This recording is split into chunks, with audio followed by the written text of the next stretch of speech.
Là, c'est écrit en anglais, mais c'est... OK, je, ah, je commence à enregistrer. Donc, bonjour à toutes et à tous. Merci d'être ici pour ce Midi du Sierra, intitulé Retour d'expérience auprès des communautés des zones côtières ouest-africaines confrontées au changement climatique.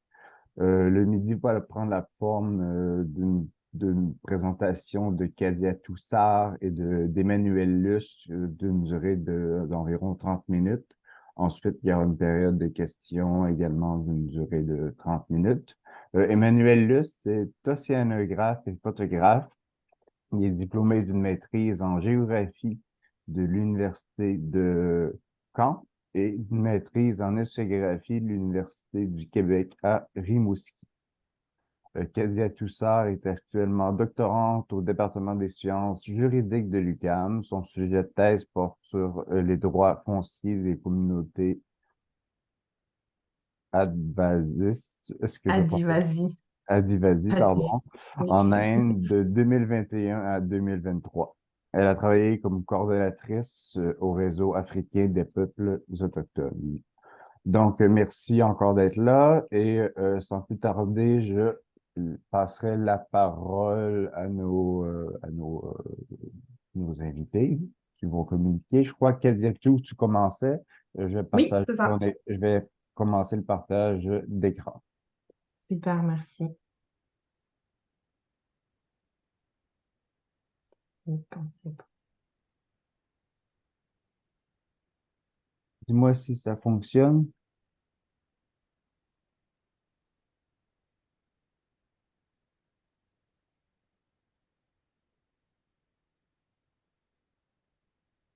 Là, l'écran est noir pour le moment. Ouais, Oh, mon ordi est lent. ok. Super. C'est bon, ça fonctionne. OK, super. Bien. Tu peux directement aller à la slide d'après, s'il te plaît.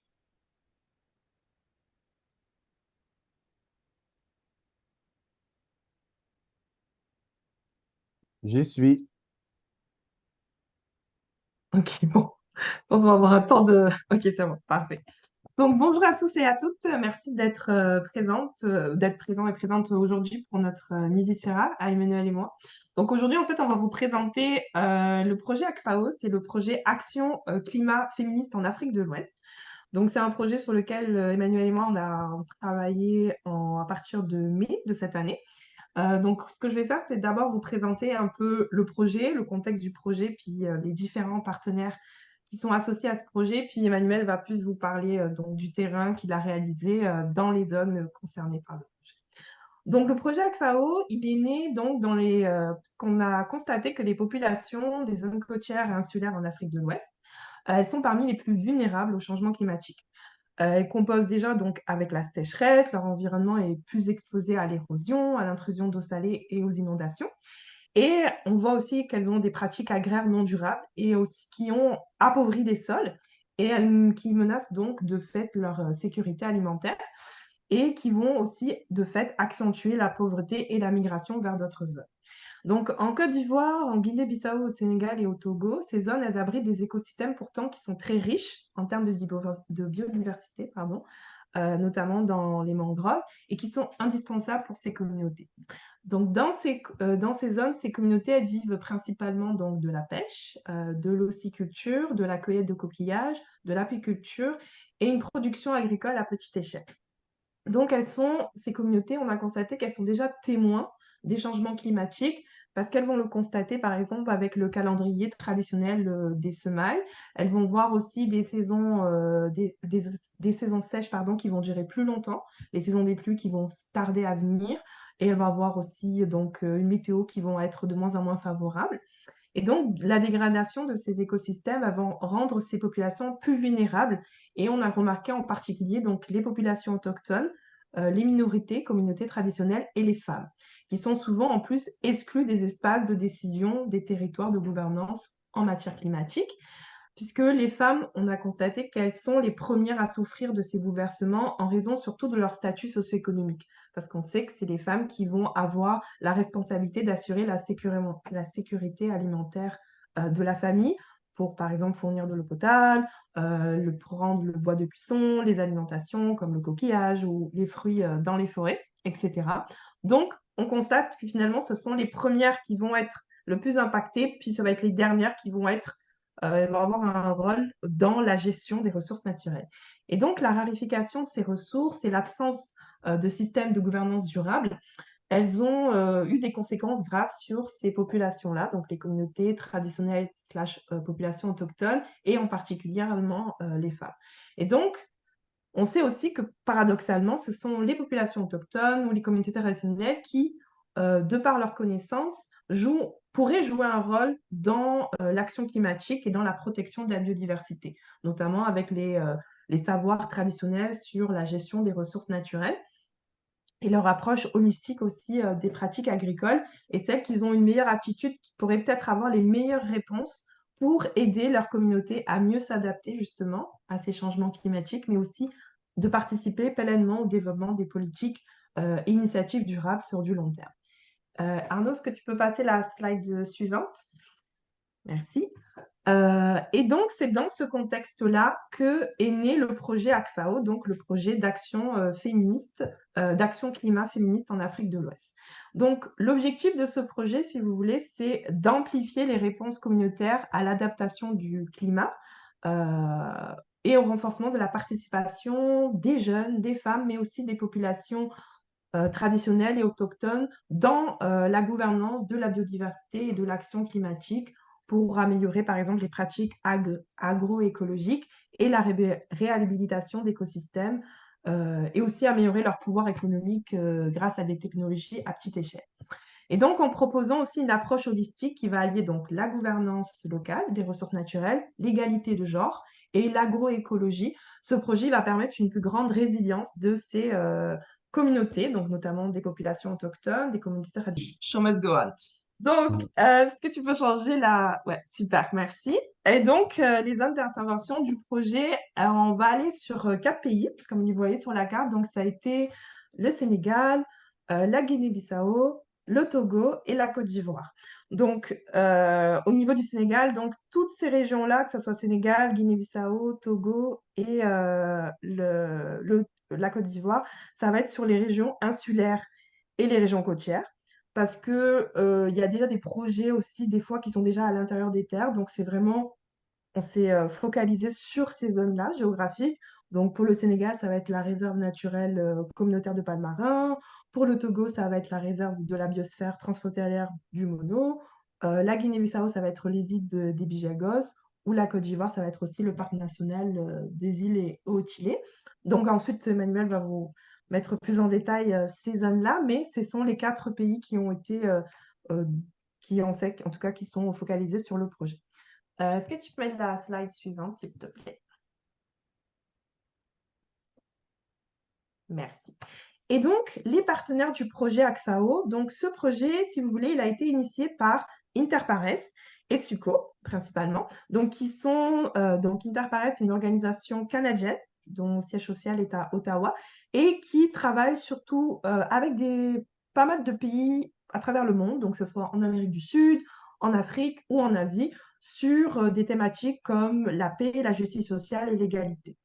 Et on va avoir aussi SUCO, qui est une organisation de coopération internationale qui est basée à Montréal d'ailleurs, et qui a pour objectif aussi d'aider de centaines des communautés à travers des pays dits du Sud global, et qui va avoir plus une expertise en matière d'adaptation au changement climatique et d'agroécologie. Donc, ces 2 organisations, il y a le partenaire financier qui est Affaires mondiales Canada, et donc, elles ont collaboré avec ce qu'on a appelé les homologues ou les partenaires, dont des organisations qui sont beaucoup plus locales. Donc, pour la Guinée-Bissau, c'était avec Tinigena, qui est une organisation non gouvernementale fondée dans les années 90 et qui vise à promouvoir un développement participatif et durable, fondé donc sur la conservation des ressources naturelles et culturelles et l'exercice de la citoyenneté. Alors, au niveau du Sénégal, on avait plus d'organisations. On avait d'abord Endapronat, qui vise à promouvoir un projet de société alternative, intégré et qui travaille pas mal en recherche-action avec les communautés paysannes du Sénégal. On va aussi avoir les jeunes volontaires pour l'environnement, Apicen, qui est l'association des apiculteurs du Sénégal, et le Conseil national de concertation et de coopération des ruraux, qui est également une organisation sénégalaise et qui vise à contribuer au développement d'une agriculture paysanne qui assure une promotion socio-économique durable des exploitations familiales. Et aussi, on va avoir aussi Syntag Énergie, qui est une filiale de Syntag Technologies International, qui est une organisation canadienne, mais qui a une filiale au Sénégal et qui vise une organisation qui vise à une autonomie énergétique. Par exemple, avec la pose de panneaux solaires dans les stades de foot, par exemple, ou les écoles.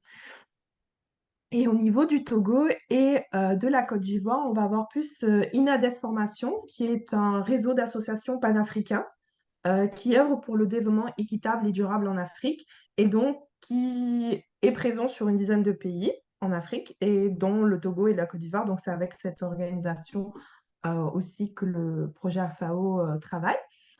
Donc, toutes ces organisations, elles sont connues et reconnues en matière donc d'agroécologie, de renforcement des droits des femmes, des jeunes, des développements communautaires et de gouvernance locale. Et pour le plaidoyer, on a fait appel à Mariamé Ouattara, qui est une Burkinabé, qui travaille sur des questions qui a une expertise en matière de genre et de plaidoyer. Et son travail s'est concentré principalement donc, sur l'agriculture, l'égalité des sexes et la justice sociale. Et dans ce projet, pour ceux qui la connaissent, Fernande Abanda, qui en fait qui travaille maintenant pour Interpares, lorsqu'elle a pensé le projet, elle a souhaité intégrer des chercheurs du CIRA, justement pour avoir une expertise aussi sur les questions de vulnérabilité climatique, mais aussi de savoir aussi, avoir une expertise aussi sur les questions autochtones, en tout cas des communautés traditionnelles, dans le contexte africain. Et c'est pour ça qu'elle a souhaité donc faire appel à deux chercheurs du CIRA, qui sont Emmanuel et moi. Et donc, c'est comme ça que le CIRA est devenu aussi, qui fait partie des partenaires du projet ACFAO, donc, qui a débuté cette année. Est-ce que tu peux mettre la slide suivante, s'il te plaît? Arnaud. Merci. Donc, le projet, il est, si vous voulez, il est aussi participatif. C'est-à-dire que dans le projet, il n'a pas été créé, c'est-à-dire il n'a pas été pensé au Canada, puis c'est comme pas mal de projets humanitaires dans le passé, et qui s'impose dans le contexte africain, puis on sait ce que ça donne. Ça a été plus un projet qui a été co-créé justement à partir des bénéficiaires, donc des populations autochtones, des jeunes, des femmes, les partenaires que je vous ai cités qui sont présents donc au Sénégal, au Togo, en Côte d'Ivoire et en Guinée-Bissau, et ensuite avec Interpares et SUCO. Donc, il y a eu, par exemple, Indapronat a réalisé une vingtaine d'entrevues par zone d'intervention. Il a envoyé des formateurs et des formatrices clés pour parler avec les femmes leaders et les décideurs locaux et les autorités traditionnelles à l'échelle locale. On va avoir aussi d'autres organisations pour le Togo, par exemple. Ils se sont non seulement appuyés sur les populations locales, mais aussi ils ont voulu s'appuyer sur en fait les demandes, par exemple pour de l'AMPC, qui sont l'Assemblée générale du Conseil de l'aire marine protégée. Donc, c'était quoi leurs besoins? Donc, les besoins, c'était ciblé là-dessus. Ou encore de l'Institut national de la biodiversité et des aires protégées. Là aussi, c'était quoi les besoins? Donc, ça a été, si vous voulez, un projet qui a été co-construit avec tous ces acteurs et c'est ensuite que c'est remonté, on va dire, plus au niveau canadien. Donc, ça aussi, ça change la donne parce que ça permet aussi de cibler les réels besoins des populations et pas dire, oh, ok, ben, nous, on va penser ça, donc il va falloir on fait rentrer un rond dans un carré, puis ça peut pas fonctionner. Alors que là, il y a vraiment un suivi, donc déjà de présenter c'était quoi le projet de base, puis c'était quoi vos réalités, ok, ce serait quoi vos besoins, et à partir de là, ok, donc on pourrait monter ce projet à partir comme ça, et c'est quoi vos besoins, etc. Donc, c'est pour ça qu'on considère que le projet est quand même assez participatif, puis je trouvais ça que c'était vraiment plus intéressant et beaucoup plus, on va dire, effectif et beaucoup plus pertinent, même si effectivement, là aussi, c'est pas figé, parce qu'entre au moment de la demande qui a été déposée et au moment aussi où il y a un peu un retour terrain, ben là aussi, on va aussi s'adapter, changer. Là, je sais que par exemple, donc Fernande et une autre personne de Interpares, Eric, ils sont partis, ils sont actuellement donc au Togo, en Guinée-Bissau et en Côte d'Ivoire. Là aussi, pour réajuster, pour voir, OK, c'est quoi les changements qui doivent être effectués, c'est quoi aussi, OK, ça fonctionne, c'est bien, on va continuer comme ça. Donc, et là aussi, il faut savoir aussi que les partenaires qui sont plus locaux, les organisations que j'ai citées, là aussi, ils font des suivis. Pour la plupart, il y en a certains qui vivent aussi au sein de ces communautés. Donc, ce qui rend le projet toujours, qui essaye de rendre le projet en tout cas toujours aussi pertinent et toujours pour le permettre de le rendre le plus effectif possible. Donc ça, c'était pour le volet participatif. Est-ce que Arnaud, tu peux changer de slide? Et pour le côté, on va dire, donc le volet plus de la perspective féministe, c'est que le projet s'est appuyé sur le constat sur la justice climatique féministe. Donc, c'est un cadre qui va reconnaître que les populations qui seront les plus affectées par la crise climatique sont les populations qui ont le moins contribué à son émergence. Donc, ce qui concerne les populations autochtones, les populations les plus appauvries du sud global et les femmes. Donc, leur impact peut varier selon le genre, donc on va avoir aussi une analyse féministe intersectionnelle parce que c'est pas on va pas s'appuyer que sur le genre, on va aussi s'appuyer sur c'est quoi aussi votre statut, la classe sociale, l'ethnie, ça peut être très important, qui va déterminer les impacts des changements climatiques sur les femmes. Donc dans les communautés rurales qui ont été ciblées, les femmes sont à l'intersection de divers facteurs qui vont jouer à leur marginalisation. Donc les perspectives et les besoins de ces femmes elles sont souvent plus négligées. Et par conséquent, il y a une tendance à une analyse de genre qui peut, si on s'arrête qu'au genre, ça peut être parfois assez insuffisant. Donc c'est pour ça que les femmes sont au cœur de ce projet, parce que ça engage, elles s'engagent dans l'exploitation des ressources naturelles, elles partagent un certain nombre d'obstacles et de défis, parce qu'elles le voient, elles, dans la vie de tous les jours.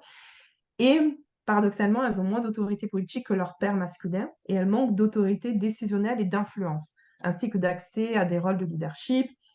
Et elles sont économiquement un peu plus marginalisées parce que on va dire que les femmes vont peut-être faire plus d'activités qui vont contribuer à la vie de la communauté, mais qui ne sont pas forcément rémunérées. Quand je parle de sécurité alimentaire pour la famille, ce sont les femmes, mais c'est pas forcément, c'est pas sur ça qu'elles vont être payées. Donc, mais elles sont quand même dépendantes des ressources naturelles. Donc, les femmes de ce projet ont généralement moins accès aussi, on a remarqué en fait, à la terre. Elles ne contrôlent pas les ressources. Il y a des problèmes, il y a des carences en matière foncière. Parce que sur le plan juridique, si vous voulez, à l'exception de la Côte d'Ivoire, donc le Sénégal, le Togo et la Guinée-Bissau, il n'y a pas de cadre légal qui permet une sécurisation des droits fonciers ruraux pour les femmes.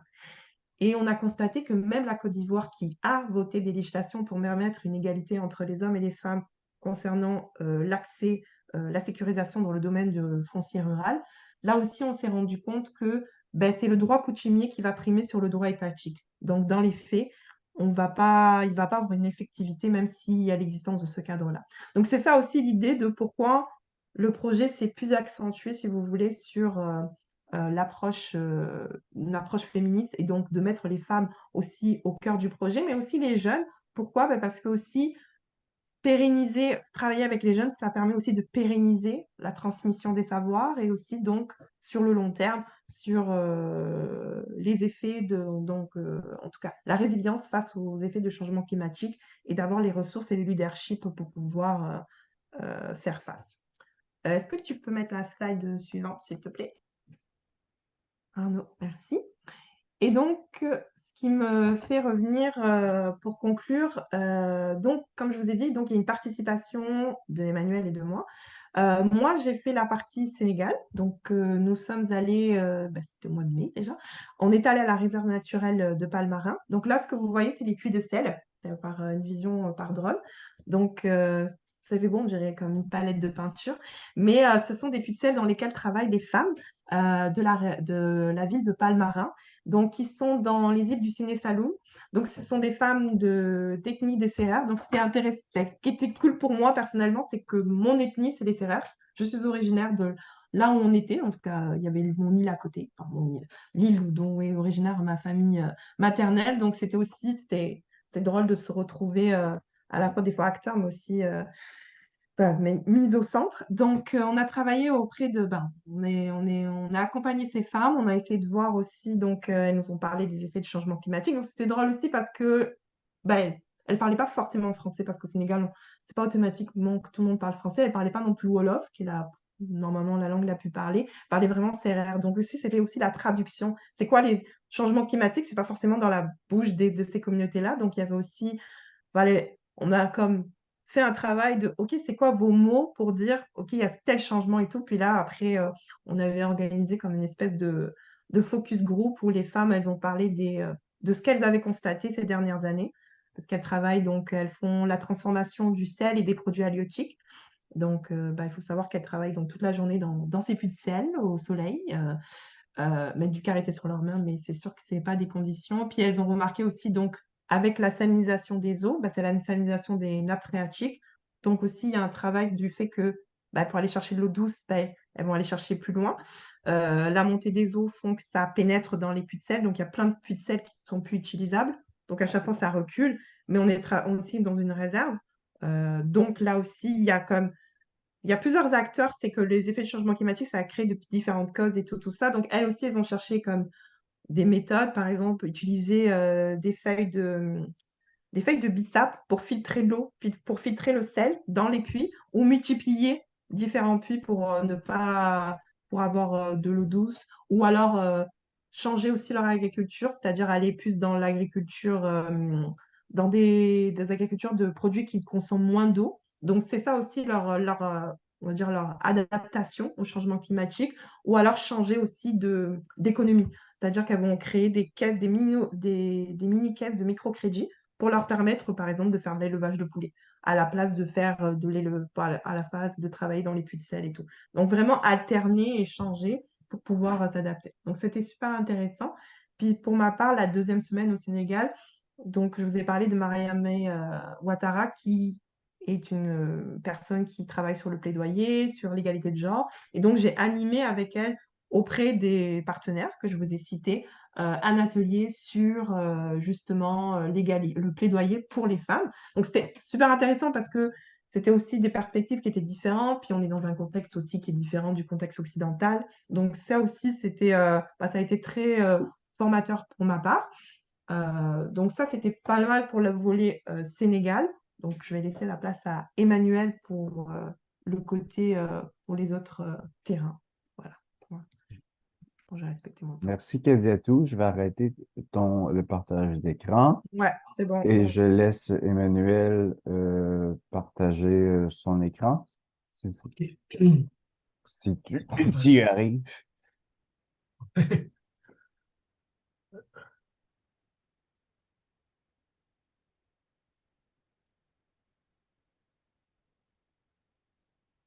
Est-ce que c'est bon pour vous? Moi, ça marche. Oui, Le son, ça marche aussi? Ouais. Ouais. Donc, bonjour à toutes et à tous. Alors, pour commencer, je voulais tenir à remercier quand même le Sierra, qui nous permet ici de présenter un premier retour d'expérience de terrain, et aussi l'organisme Interparis pour nous avoir permis de nous avoir permis tous les deux, finalement, de renouer avec le monde africain. Les terrains s'inscrivent dans le cadre, comme disait Kadiatou, dans le cadre du projet Action climatique féministe Afrique de l'Ouest, mené conjointement par les organismes Interparis et Souco. Le projet est construit autour des problématiques rencontrées par les communautés littorales d'Afrique de l'Ouest face au changement climatique et leur capacité à s'y adapter. Les groupes ciblés, comme disait encore Kadiatou, sont les femmes, les jeunes, hommes et femmes. Et dans ce cadre-là, mon mandat était pluriel, mais toujours développé en concertation avec les homologues nationaux. Enda Prenat pour le Sénégal, Tinigena pour la Guinée-Bissau et Inades Formation pour le Togo. Donc, il s'agissait ici d'appuyer le diagnostic des vulnérabilités climatiques des communautés des zones littorales, appuyer les homologues dans la préparation des outils de collecte de données, de l'étude de base, une forme d'état des lieux à l'instant T, participer à la collecte de données sur le terrain, appuyer les homologues nationaux dans l'analyse des données liées à la vulnérabilité climatique. On parle ici d'études de base, analyse environnementale, appuyer la relecture et les révisions des études de base et analyse environnementale, toujours avec les homologues, constituer une première banque d'images, et réaliser des capsules vidéo et procéder à la captation vidéo, qu'on pourrait appeler une capitalisation finalement, des ateliers. Sur cette image, cette image d'ouverture constitue aussi une introduction visuelle au paysage littoral de l'archipel des Bijago en Guinée-Bissau. Alors on voit un estran sableux à marée basse, bordé par une mangrove qu'on voit en arrière-plan, une plage de sable à droite où l'on devine des bottes de chaume destinées au toit des maisons en attente d'être collectées, emportées. Et au premier plan, une femme revenant d'une collecte de coquillages, probablement ici, pas probablement, mais de l'Arche d'Afrique, le combé en créole. Donc c'est une femme bijago, elle porte la saya, jupe traditionnelle, élaborée à partir de fibres d'écorce. Voilà pour la première. Alors, pour ma part, le séjour s'est effectué du 7 mai au 17 juin 2023. J'ai commencé le séjour avec Adiatou au Sénégal pendant presque 2 semaines. Et après quoi, j'ai pu me rendre en Guinée-Bissau et au Togo. Alors, nous avons ici une carte de localisation des 3 régions visitées. Alors, ici, nous avons ici situé entre les latitudes 7 et 14 degrés nord. Les 3 régions présentent un caractère patrimonial, naturel et ou culturel remarquable. On a la réserve naturelle communautaire de Palmarin au Sénégal, ici. On a à l'embouchure du delta du Saloum, qui est réserve elle-même de biosphère. On a l'aire marine protégée communautaire Ouroc, qui regroupe les îles de Formosa, Ndago et Chelia, dans l'archipel du Bijago, en Guinée-Bissau.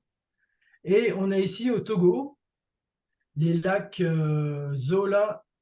Togo et Zola, si on fait une lecture d'ouest en est, qui sont limitrophes de la réserve de biosphère transfrontalière du fleuve Mono au Togo. Alors, je vais évaluer un petit peu, mais pour cette présentation et pour une question de temps, je parlerai probablement plus spécifiquement de l'archipel des Bijago. En Guinée-Bissau, et s'il nous reste du temps, j'essaierai peut-être de faire un topo sur le terrain sur les lacs Togo et Zola. Voilà.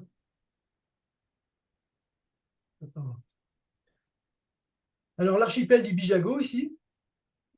Donc, nous sommes ici dans un environnement exceptionnel, il faut le noter. Hein. L'archipel du Bijago occupe une place prépondérante parmi les grands monuments naturels du littoral ouest africain. Il y a 80 îles et îlots qu'il compose, dispersés sur près de 10 000 km², constituent un monde à part, seul archipel deltaïque de la côte atlantique de l'Afrique. Alors, l'ethnie majoritaire est constituée par les Bijago, ethnie animiste, qui a su, au cours des décennies, et à travers une économie de subsistance et des règles judicieusement établies, préserver un environnement d'une rare diversité biologique. Alors, la structure sociale de la communauté repose essentiellement sur un système de classe d'âge.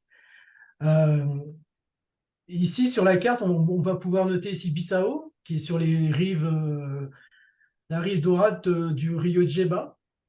Rio Djeba, qui est le principal fournisseur en sédiments de ce gros delta fluvial exaucé qu'est l'archipel.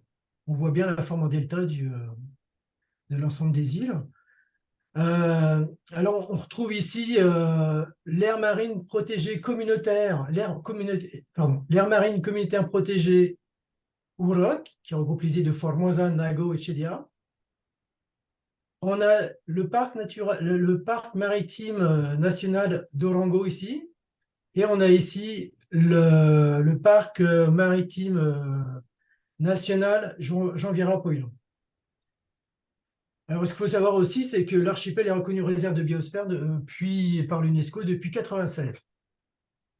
Alors, dans le cadre du projet, nous avons travaillé avec les communautés des îles de Formosa, ici, avec la capitale, on va dire, le principal village Abu, Nago et Chedia. Et également avec l'île de Kanyabak, ici, avec les communautés des villages de Ndena et Ndena-Signou. Alors, je voulais préciser aussi, avant d'aller plus loin, je vous dirais que cette expérience bissau-guinéenne se révèle être toute particulière, puisqu'on parle d'expérience, mais toute particulière, puisque les îles et villages visités m'étaient familiers pour y avoir vécu presque 2 ans, il y a 20 ans maintenant.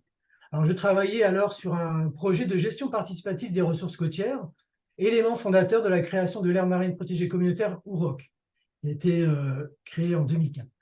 Alors, je connaissais donc Emmanuel Ramos, le coordinateur du projet pour Tiniguena, de longue date, Mais je suis aussi très proche des gens de Formosa, puisqu'ils ont été, pour certains, mes voisins, amis et collègues d'initiation. Donc, voilà. Alors, je vous présente ici deux images, champ contre champ. Une première évoque le débarquement à Formosa vu de la côte, où l'environnement latéritique de l'estran se dessine, on voit ici au sol, et en arrière-plan, une pirogue de type New Minka. Donc, je vous donne quelques images pour vous donner aussi à voir le terrain. La seconde, l'estran, vaseux à marée basse, avec la mangrove et la palmeraie en arrière-plan. Donc, la mangrove qu'on voit à marée basse, puisque à marée haute, on imagine que l'eau arrive au niveau des feuilles. Et les Bijago ayant un système de production essentiellement basé sur l'agroforesterie, palmeraie, riziculture, donc huile de palme, riz, fruits palmistes. Alors, j'ai décidé quand même de choisir une photo ou de faire une diapo sur la mangrove. Ici, on est dans la mangrove, sur les rhizomes à marée basse. Alors, parce que c'est un élément commun aux différents terrains, qui sont le Sénégal, au détal du Saloum, la Guinée-Bissau, le Togo ou la Côte d'Ivoire. On n'y est pas allé, mais je présume qu'il y a de la mangrove. Donc, une dernière positive afin de présenter un des éléments qui composent le milieu naturel, la mangrove. Et l'existence de la mangrove à l'interface des milieux marins et terrestres, avec son écosystème racinaire particulièrement dense, ouais, on voyait un personnage derrière, c'est extrêmement difficile de se déplacer dans la mangrove à marée basse, dense, a pour effet de protéger les côtes de l'érosion marine. Par ailleurs, les mangroves constituent aussi un élément important pour la reproduction des ressources halieutiques. Par exemple, les huîtres se fixent sur les racines, placées dans la zone de balancement des marées. Les crustacés participent aussi à la décomposition des matières végétales et sont consommés par des poissons et des oiseaux d'eau. Donc on voit un peu la chaîne alimentaire ici se dessiner. Et l'entrelac des racines et la fermeture du milieu rendent la mangrove difficilement accessible par l'homme ou les grands prédateurs marins, expliquant pour partie l'abondance des organismes juvéniles, et notamment de poissons et crustacés qui viennent y chercher refuge pendant leur croissance. Alors, l'importance des superficies de mangroves sur le littoral de la Guinée-Bissau et dans l'archipel d'Ibijago explique pour une grande part l'abondance des ressources halieutiques du pays. Alors, une fois le décor planté, nous entrons un peu nous rentrons dans le fait humain. Comment, dans le cadre de mon mandat, j'avais proposé la mise en place, il y avait quand même un volet méthodologique, hein. Donc, dans le cadre de mon mandat, j'avais proposé la mise en place d'ateliers de transmission des savoirs que je nommais pour l'occasion Jumbai et que je trouvais particulièrement bien adapté à la réalité Bijago. Alors, Jumbai est un terme créole, parce que c'est le créole portugais qui est parlé là-bas, largement répandu en Guinée-Bissau, que nous pourrions tenter de résumer par un temps partagé autour d'une causerie entre deux individus ou un petit groupe. En Guinée-Bissau, le Jumbai est un fait de société, une activité sociale en soi.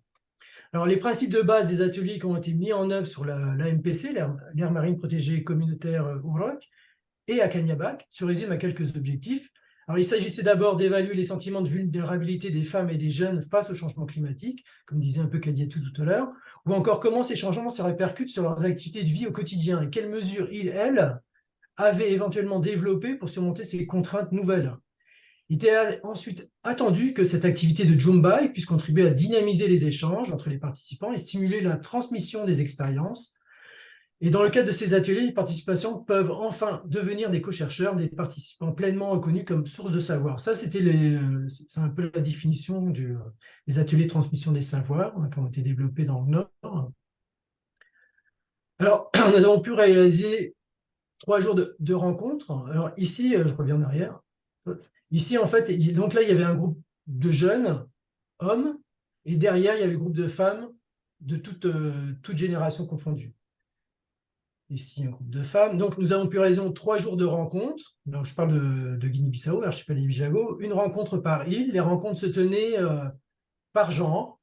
Les hommes formant un groupe, comme je vous disais, les femmes, toutes générations confondues, un autre. Un peu loin finalement des ateliers de transmission des savoirs comme je l'imaginais, dans les faits, il s'est agi plus simplement de rencontres pendant lesquelles les invités s'exprimaient sur les conséquences du changement climatique sur leurs activités agricoles, de pêche ou du quotidien. Autrement dit, des ateliers de consultation, un état des lieux. Alors, à chacune des rencontres, une centaine de personnes étaient présentes. Alors, les rencontres étaient enregistrées, c'est un autre mandat, étaient enregistrées audio et vidéo à des fins de capitalisation et dans une qualité suffisante pour produire en post-prod un éventuel verbatim. À l'issue des rencontres, une ou deux personnes étaient identifiées, choisies par le groupe afin de réaliser une capsule vidéo de 5 à 10 minutes. Ces capsules sont une prise de parole destinée à l'autre pour l'extérieur, une forme de plaidoyer venant répondre aussi à un des objectifs du projet ACFAO, comme disait tout à l'heure Kediatou. Alors, ici, je vais vous présenter 30 secondes d'une capsule vidéo qui a été réalisée avec Manuela Brandon du village d'Abou, juste pour vous faire partager un peu d'audio du créole portugais. Et de ces capsules, sur les 3 territoires, on a réussi à réaliser une vingtaine de capsules. Attendez, je peux repartir. Vous me dites si le son fonctionne. Hein. Il n'y a pas de son encore là. Jongo Manuela Branda, anin comité de gestion ro, atabanka dawo. Kuma kusiri comité de gestion ro, cada sepa na área marinha protegida. E se tem qualquer problema entre comunidade e projeto, eles que tá leva a informação. Se tem problema, comitê de gestão que não vai, e chama a comunidade, é papia, é encontrar que ninguém, e puis solução. Voilà, donc en fait, en quelques mots ici, elle se présente, elle dit aussi qu'elle fait partie du comité de gestion UROC, qui est là pour gérer, mettre en place des réglementations si besoin, gérer les conflits éventuels de gestion du territoire. Donc, voilà. Hop, attendez. Hop. Alors, pardon. Alors, une photo sous les plantations de cajou, là où la capsule de Manuela, précédemment présentée dans la vidéo, a été réalisée. L'exploitation du cajou est une activité exclusivement féminine. De l'anarcadier est exploité la noix, mais aussi le fruit qui, une fois pressé, donne un jus laissé à la fermentation en vue de produire le vin de cajou. Alors, sur une carte récente de Formosa que j'ai pu consulter, j'ai constaté que pour l'est de l'île, le paysage agricole est dominé par les plantations de cajou, et ce au détriment des forêts, palmeraies et savanes. Alors la question que je me pose, qui se pose ici, est de savoir, dans une société où la gestion du territoire est établie par les autorités traditionnelles, si cela tient du fait d'une volonté actée de la communauté ou à une gestion déréglementée des ressources, premier indice de l'érosion des autorités traditionnelles bijago. Donc je vais, parce que là le temps coule déjà, fait que je vais passer directement à la conclusion pour le volet bijago. On passera le côté... donc voilà. Donc, en guise de conclusion, je vous propose ce portrait, un portrait réalisé à la demande des gens du village de Cabignat, le village où je vivais il y a 20 ans déjà. Le constat est là, Domingo est le dernier représentant de sa génération dans le village. Alors, ce qui est vrai à Cabignat l'est aussi pour les 3 îles, mais un élément plus inquiétant est qu'il n'y a plus de balobero, les autorités traditionnelles, hommes ou femmes, à Formosa, Nago ou Chelia. Alors, s'ils ont un rôle spirituel, ils ont aussi un rôle de gestionnaire des ressources, une autorité régulatrice. Alors, la question que je me pose ici est de savoir où en est réellement la relève, comment était organisée la gestion des ressources en leur absence. Alors, quel pouvoir, acceptabilité ont ceux qui en ont la charge sans avoir été nommés balobelo. Voilà, je vous remercie. 15 minutes. C'est parfait, Emmanuel. Est-ce que ça te dérangerait de... Oui. Merci. Donc, merci Emmanuel et Kadiatou pour votre présentation qui était très éclairante et très chouette. Je passerai maintenant à la période de questions où ça peut être une discussion, là, il n'y a pas de format préétabli. Donc, s'il y a des gens qui veulent parler, vous pouvez simplement lever la main ou ouvrir votre caméra et parler. Alors, je laisse autant aux gens.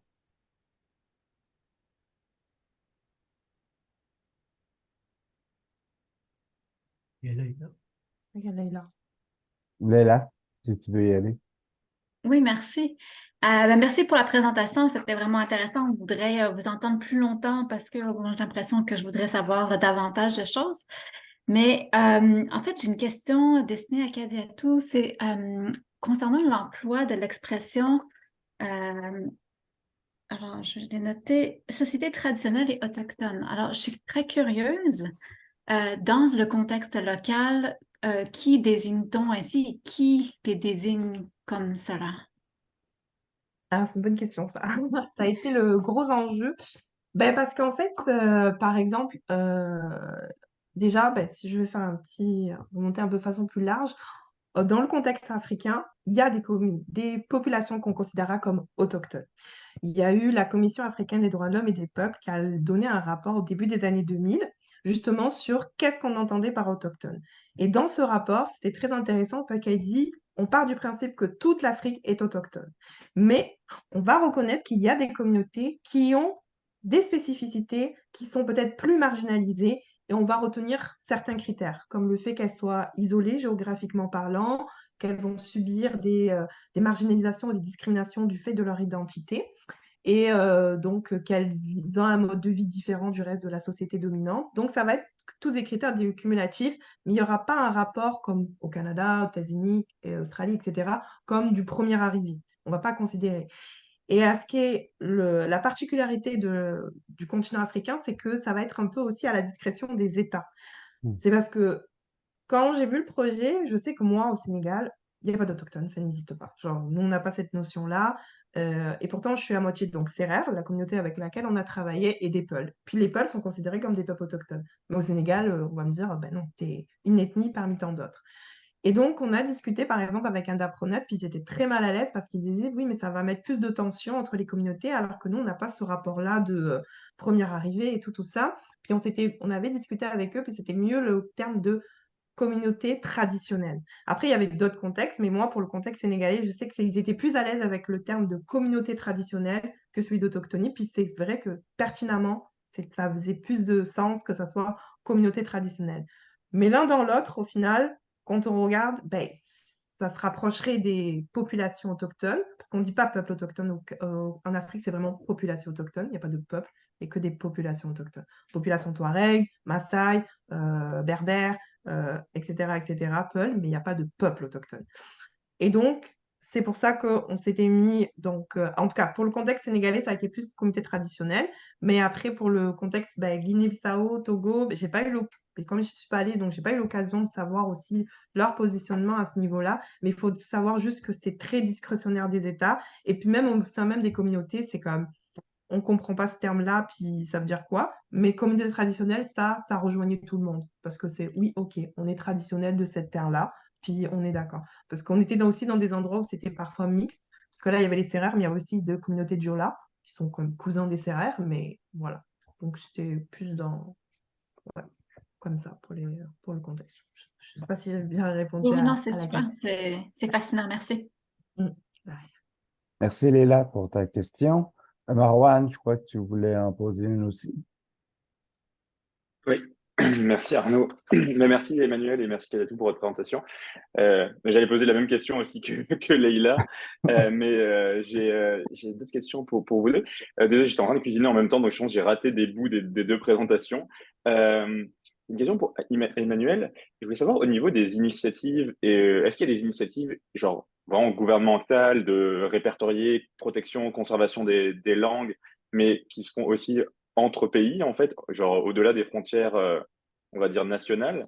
Et pour Kadiatou, c'était aussi pareil le rôle des gouvernements locaux dans les initiatives de lesquelles vous parlez. Et aussi, est-ce qu'il y a vraiment un tournant dans financer les projets liés à régler les changements climatiques de manière... Est-ce que c'est circonstanciel ou c'est des trucs assez importants? Ah, c'était ça. Tu veux commencer, Emmanuel? Emmanuel, ton micro est coupé. Vas-y, vas-y. Je Vas-y, commence? Kadi. Ok. Ouais. Donc, si je comprends bien ta question, Marine, c'est sur le financement de ce En fait, j'ai pas projet-là ou... compris les différentes associations donc, que tu as présentées.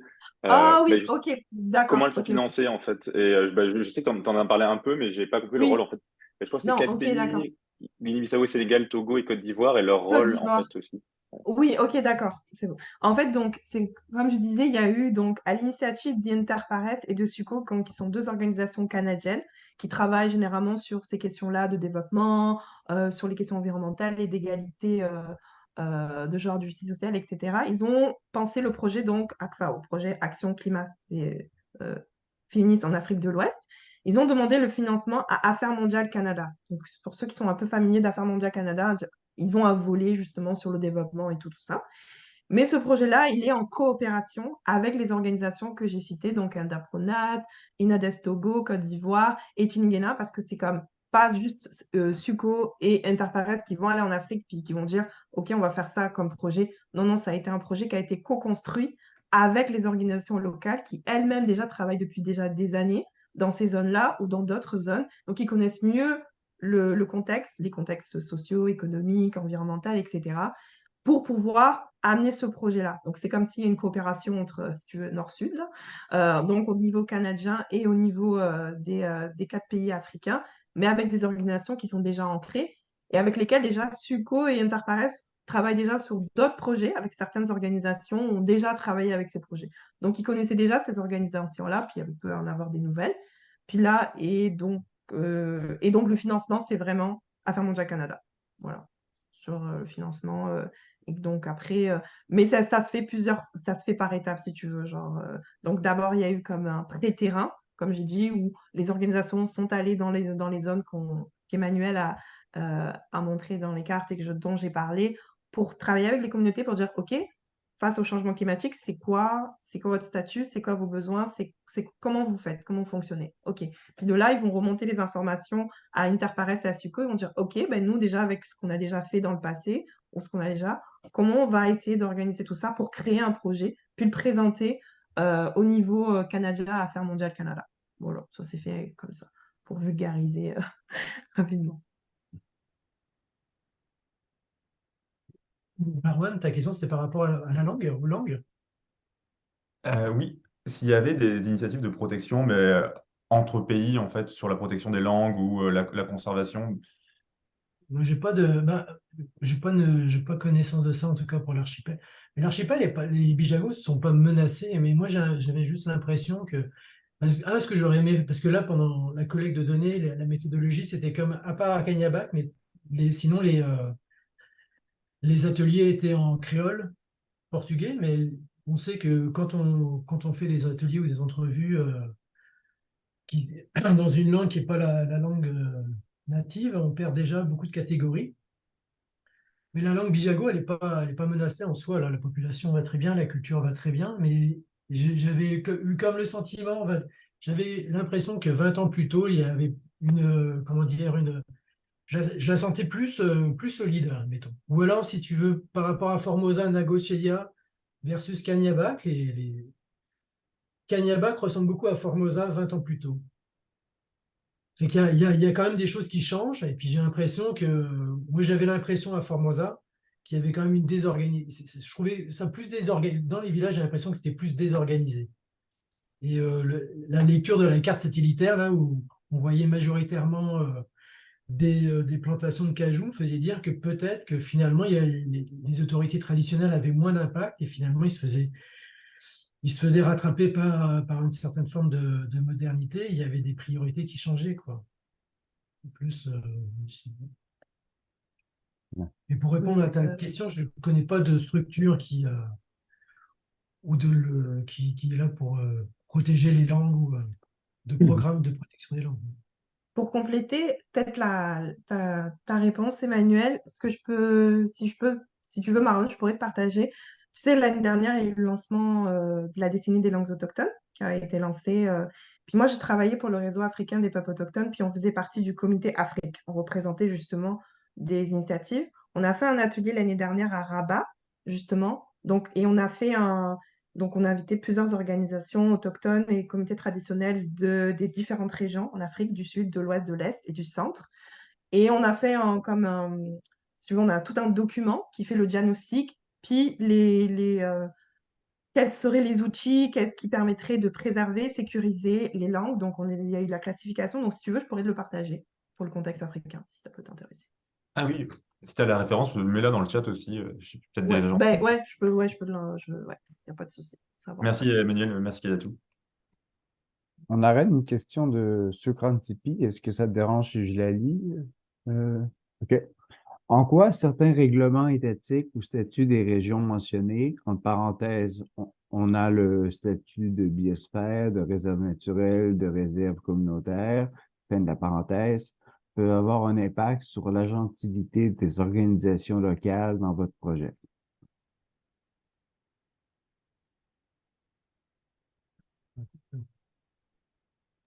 Il veut répondre. Tu veux répondre, Emmanuel? Ouais, mais je sais pas. Tu peux me refaire reformuler la question, là? Oui.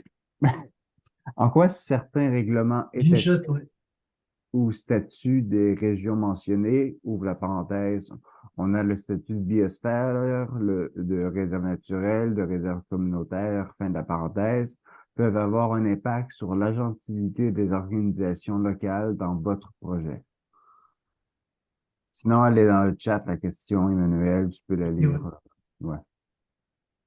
Mais ce qu'il faut savoir, c'est que les réserves de biosphère, les aires marines protégées, ce sont des initiatives locales, hein, déjà. Et que ça ne vient pas de l'extérieur. Et ces statuts de réserve de biosphère, aires marines protégées communautaires, réserves naturelles communautaires, sont des initiatives locales et qui permettent aux communautés justement de profiter d'un statut particulier, d'aller chercher des financements qui leur permettent justement de se préserver et de préserver aussi leur gestion traditionnelle du territoire. Ça répond à la question.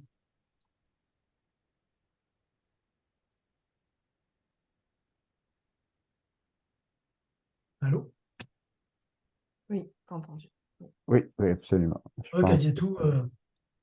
Ben, je sais pas si on peut parler aussi de. C'est quand on était avec le président, quand on était à Palmarin, là, tu sais, à la ben, tu sais que je sais que c'est un peu aussi régional, là, qu'il y a quand même tout un réseau, là, que c'était. Président Tu du sais que la comité de présidence, gestion. elle change et tout ça, je sais pas. Président du comité de gestion. Oui, Oui, mais c'est ça, Pierre. c'est des entités qui sont vraiment, que les communautés s'approprient, c'est à eux. Comme tout à l'heure, Manuela Nella, hein, qui parlait, qu'on a vu dans la capsule, elle fait partie des comités de gestion. Fait que c'est eux qui gèrent leur territoire, c'est eux qui gèrent. Il n'y a pas de.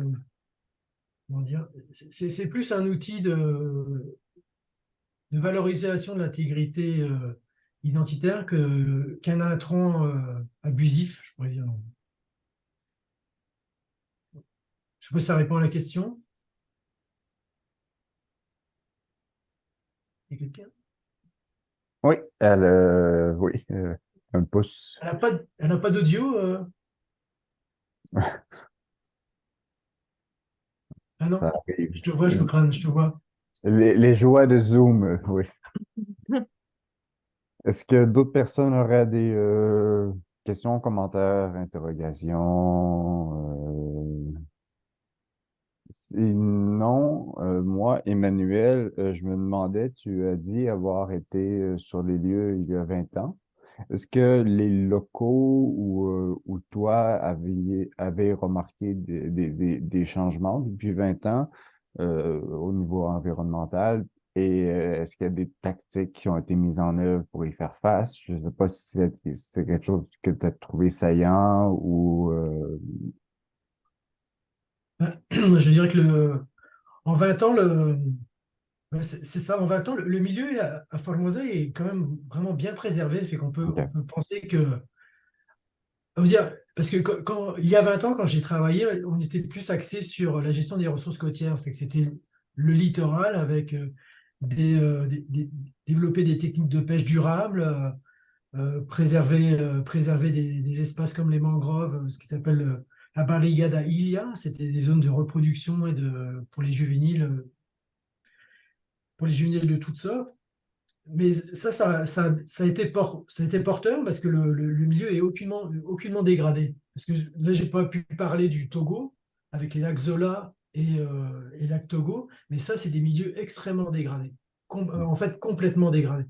Je ne sais pas si je peux partager une photo sur le Togo, là, mais Oui, Moi, je vais vous la montrer. si tu l'as accessible facilement. Ça va vous donner une idée de partager. Je suis partagé? Non, je peux partager. Normalement, tu es co-hôte, alors oui. Oui, partager.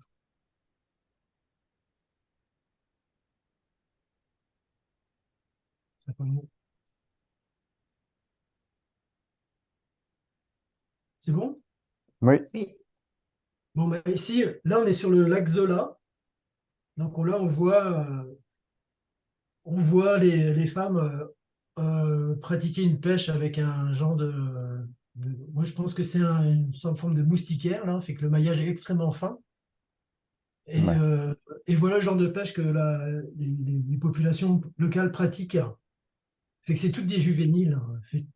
À Formosa, on n'est pas dans ce contexte-là. On est dans un contexte où le milieu halieutique va bien, si ce n'est le fait qu'il y ait une grosse pression de l'extérieur sur l'archipel avec des pêches, avec des grosses unités. On parle des Chinois, par exemple, qui commencent à mettre la pression. Mais sinon, actuellement, le Formosa va encore très bien. Après, les changements que j'ai pu opérer et qui m'inquiètent un peu plus, c'est parce qu'il y a toujours un lien entre le milieu maritime et le milieu terrestre. Comme ici, en fait, le lac subit une surpêche, mais il subit aussi il y a comme un lessivage des sols parce que l'agriculture a changé. Fait que, ce qui fait qu'il y a un ensablement du lac. Fait qu'un ensablement du lac veut dire qu'à moyen terme, le lac il disparaît. Anciennement, le lac Zola, c'était des voies navigables et aujourd'hui, c'est très difficile. Les villages ont du mal à communiquer entre eux, notamment parce qu'il y a un ensablement. Donc il y a quand même un lien entre le terrestre et le maritime, et le fait que le cajou prenne beaucoup d'ampleur sur Formosa, ça me questionne pour la suite. C'est pour ça que je trouvais important de savoir un peu comment les modes de gestion traditionnels du territoire s'opéraient actuellement, alors que les balobéros ne sont plus là. Je ne sais pas si ça répond à la question. Absolument. Merci beaucoup. Là, on voit le lac Togo, là, ça c'est pareil, ça c'est des nasses à crevettes. Et ça, c'est c'est nuit et jour. Nuit et jour. Voilà. Merci, Emmanuel. Je terminerai avec la question d'Élisa Tripotin, qui est, soit dit en passant, championne provinciale de motocross. Canadienne. Ah, championne canadienne de motocross. Alors, je te laisse y aller, Élisa. Cross-country, non? Ah, cross-country, pardon. Oh, J'ai confondu les deux. Ouais. Ok, merci Arnaud. Et ben, d'abord, merci à Kadiatou et Emmanuel, c'est très intéressant. Moi, je voulais juste vous entendre un peu sur la suite. Vous avez parlé un peu de la restitution. Est-ce que vous voulez dire quelques mots sur voilà, qu'est-ce qu'il y a après comme prochaines étapes sur ce projet? Alors, ben, pour ma part, pour mon volet, moi, c'est plus, dans les prochains mois, ça va être l'organisation de rencontres entre les communautés ben, dont on vous a parlé en Afrique, puis les communautés autochtones d'ici. Donc, au mois de février, on va avoir une rencontre avec le réseau jeunesse des Premières Nations du Québec et du Labrador et certaines personnes justement sur le leadership en termes de gestion des ressources naturelles et aussi des femmes autochtones du Québec aussi. Donc ça va être plutôt là comme une espèce de discussion entre les différentes communautés. Mais le projet est sur 3 ans, c'est vrai que je n'ai pas précisé, mais le projet est sur 3 ans, donc ça arrête bientôt. Mais ça continue. Donc nous, on était juste au début pour amorcer la chose. Donc il va y avoir aussi, lors du colloque annuel l'année prochaine, Emmanuel va faire une belle expo photo au Musée des civilisations à Québec et on va essayer d'organiser aussi un cercle de parole avec certaines personnes qu'il a rencontrées, notamment le roi, hein, c'est ça, du Togo. Enfin, pas du Togo, mais de la communauté à laquelle tu étais. Donc, en termes de restitution, ben, moi, c'est surtout plutôt l'échange et le partage. Et après, le reste, c'est Emmanuel. Vas-y. Pour la suite, là, normalement, je suis en train de voir la possibilité de faire un second terrain à Formosa, sur l'archipel. Donc, c'est à voir. Normalement, il y avait possibilité de faire un deuxième terrain à l'hiver prochain sur Formosa, Nago et Tedia, avec l'idée, j'aimerais pousser un peu plus l'idée des ateliers de transmission des savoirs sur des thématiques qui sont là, qui seraient là plus co-choisies avec les participants ou avec les villageois, en fait. Travailler des thématiques comme la mort, la mer, les animaux, la gestion traditionnelle du territoire, des choses comme ça, en vue de mettre en valeur de mettre en valeur l'identité Bijago, et puis aussi de pouvoir garder trace, parce que c'est vrai que j'ai eu quand même comme le sentiment d'inquiétude devant l'effacement des anciens. Donc voilà. Merci. Donc, merci à vous deux, Emmanuel et Kadiatou. Merci aux participants et participantes. Donc, sur ce, je mettrai fin à ce Midi du Sierra.